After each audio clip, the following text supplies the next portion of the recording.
Bien, bonjour à tous chers adhérents et bienvenue pour ce nouveau numéro de SF2H TV avec quelques informations. La première qui est assez intéressante, même si elle n'a pas été officiellement annoncée, la mission antibiorésistance du professeur Céline Pulcini au ministère a été officiellement renommée Prévention des infections et antibiorésistance, telle qu'on l'avait demandé dans le rapport Pité. Et ça pour nous c'est important, ça veut dire que notre sujet est officiellement porté par le professeur Pulcini et son équipe. Alors, la deuxième chose qu'on avait demandé évidemment dans le rapport, c'est de conforter autour d'elle des effectifs de spécialistes en prévention et contrôle de l'infection. Alors ça tombe bien, elle vient de publier sur son compte LinkedIn un appel pour une candidature, donc c'est médical, pharmacien, médecin, puis quelques autres profils, même si infirmier n'est pas explicitement écrit, ça doit pouvoir rentrer dans le profil, et donc je pense que c'est intéressant qu'il y ait quelqu'un d'entre nous qui puisse occuper ces fonctions et porter notre discipline au niveau du ministère. C'est fondamental, je pense, pour l'avenir de nos métiers et de leur évolution. Donc vous pourrez trouver sur son compte LinkedIn l'information, mais aussi sur le forum du REPIAS. Donc ça, c'est un point important. Pour ce qui est de la vie de la SF2H, eh bien, le 1er décembre est là, et donc on renouvelle officiellement les adhésions. Ça sera ouvert donc, à partir du 1er décembre. Donc vous pouvez renouveler votre adhésion. Alors si vous avez adhéré en 2021 après le 1er octobre, votre adhésion est valide pour tout 2022, sinon il faut la renouveler, c'est le moment. Donc on a renforcé notre partenariat avec la revue Hygiène. Donc vous avez, si vous souhaitez vous abonner à titre individuel à cette revue, une réduction qui a été majorée. Donc au lieu de 135 €, c'est que 100 €. Donc il y a les 35 € qui sont l'équivalent de la cotisation. Donc pour ceux qui investiront, par exemple, les abonnés ont reçu juste maintenant le dernier numéro thématique qui n'est pas un guide SF2H, mais qui est une thématique Hygiène, même s'il a été coordonné en particulier par Jean-Binoc de Cousser et Joseph Ajar. Il y a plus de 10 administrateurs de la société qui ont travaillé, presque 35 collègues que je remercie vraiment. Et je pense que c'est un vrai numéro de qualité qui fait à la fois le point de la crise Covid et comment vous l'avez traversé dans la gestion des EPI et qui donne une vision prospective de tout ça. Donc écoutez, je crois que ce partenariat avec cette revue est aussi important pour nous.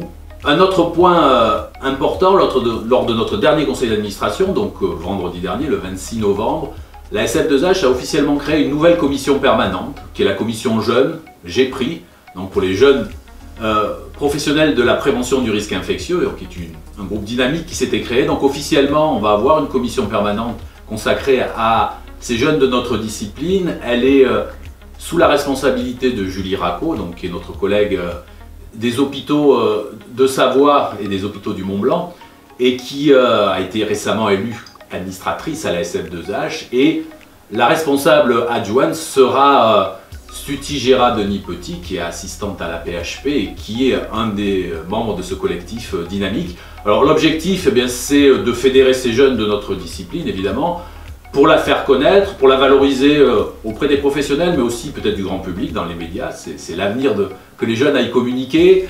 Elle va permettre aussi de faire connaître nos formations, de faire connaître les postes qui sont disponibles. L'idée, c'est aussi de faciliter, c'est ce qu'ils souhaitent, les échanges nationaux et internationaux, parce que c'est bien de voir ailleurs ce qui se passe quand on est en formation. On a par exemple des collègues comme Jérôme Horry ou Charlotte Cavé qui ont fait des mobilités chez Diguet-Pité, qui pourraient faciliter un voyage similaire chez d'autres. Donc je crois que c'est un élément important. Donc vous voyez, il y a quand même beaucoup d'enjeux et d'éléments autour de cette commission jeune. Alors, on a beaucoup discuté, on n'a pas encore défini exactement ce que c'est un jeune, donc c'est leur rôle de le définir clairement, c'est pas aussi simple, surtout chez les paramédicaux. Mais voilà, c'est le début d'une dynamique que vous pourrez aussi suivre via le bulletin de la SF2H qui paraîtra assez prochainement. Donc, notre vie de société, c'est aussi le congrès, celui de Lyon, qui se prépare activement. Donc Pierre Cassier a la charge de coordonner tout le programme scientifique et ça avance vraiment très rapidement. Premier programme déjà assez complet devrait paraître sous peu et sera accessible. L'appel de la communication est aussi proche d'ouvrir et les inscriptions comme d'habitude ouvriront vers la mi-janvier. Donc on aura un mercredi qui sera assez riche, c'est Rachel Dutrèche qui s'occupe plutôt de cette partie-là. Donc il y a 2 nouveaux programmes DPC orientés sur les outils de gestion des risques avec les méthodes a priori et a posteriori et des nouvelles méthodes qui seront enseignées. Un autre qui sera assez innovant aussi sur le b.a.-ba de la microbiologie dans ses différents aspects environnementaux et cliniques. Il y aura bien sûr des rencontres avec l'expert, avec la possibilité d'un groupe sur le choix des désinfectants et d'un autre sur le parcours patient résident BHRE. Donc tout ça qui, je pense, devrait vous plaire. Et en parallèle, pour ceux qui aiment l'international et la session internationale, eh bien, Sarah Romano-Bertrand et Yolaine Carré ont concocté un programme excellent aussi autour des bactéries multirésistantes, où il y aura de nombreuses choses dont on va parler, en particulier des toutes nouvelles recommandations SARM qu'ont publié la HIS et l'IPS, qui permettent de relancer le débat autour de cette bactérie. Et puis il y aura aussi par exemple notre collègue Rose Gallagher du Royal College of Nursing qui viendra parler de tout ce qu'elle a fait autour du bon usage et surtout d'éviter le mésusage des gants. Je crois qu'il y aura des choses très riches à partager. On travaille aussi, et là c'est Rachel Dutrèche encore, sur une animation ludothèque du matin. Donc c'est quelque chose pour lequel vous avez été sollicité 2019-2020. Ça n'a pas pu se faire à Nantes et on essaiera de le faire à Lyon, c'est-à-dire avoir une animation sur les stands des jeux que vous avez conçus, réalisés et qui vous aident à animer la prévention du contrôle de l'infection. Donc d'ores et déjà, si vous avez un jeu, que vous avez envie de le partager, de le montrer à Lyon, n'hésitez pas à contacter Rachel, même si après elle fera une annonce plus officielle. Donc pas mal de choses en perspective, pas mal d'actions. Bon, sur le front du terrain, il y a aussi beaucoup de choses à faire. La 5e vague, le variant Omicron, la grippe qui revient un tout petit peu. On l'a évidemment à Mayotte beaucoup, mais on a quelques souches qui circulent. On ne sait pas ce que sera l'épidémie cette année, les gastroentérites et autres. Donc courage pour l'action sur le terrain évidemment, et pour porter nos valeurs de la prévention et du contrôle de l'infection. Et puis quand même, je vous souhaite de belles fêtes de fin d'année. À bientôt.